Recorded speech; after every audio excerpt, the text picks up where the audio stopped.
Activating this on June 1st, 2020. This is much deeper than we think. If I could take it a little bit deeper for you guys and understand this is a radical transformation spiritually, mentally, and financially.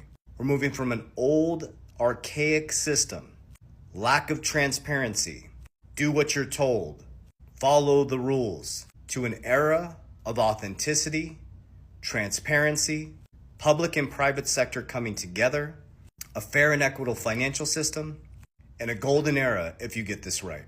We're moving from the left hemisphere of the brain to the right hemisphere of the brain. We're moving from people who want to control the system through a central bank digital currency to a system where people want it fair and equitable and people who win and want you to win.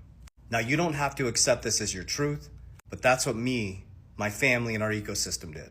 And we accepted this as our truth and realized that nobody's coming to save us, that nobody's stopping us from being healthy, wealthy, mentally, physically, and financially, and that it's truly up to us. And we have free will every single day we wake up. And so we took sovereignty of our health, our wealth, and our mindset. And we can now see that there's a radical transformation from an old archaic banking system, Web 2.0 to Web 3.0, industrial to technical. And if you're awake spiritually, mentally, physically, and financially, you will be the one that shifts your family's timeline. But understand things like this, read it all the way through, is the separation of consciousness. Religious people call it the rapture. Spiritual people call it the Great Awakening. Some people call it the Great Reset.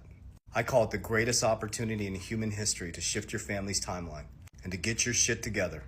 And if you do this right, and you do it ethically and morally, you will have more financial freedom, spiritual freedom, and mental freedom than you've ever experienced before. But no, this stuff is much deeper than most can comprehend. Warriors, rise! Get your shit together. Love you guys.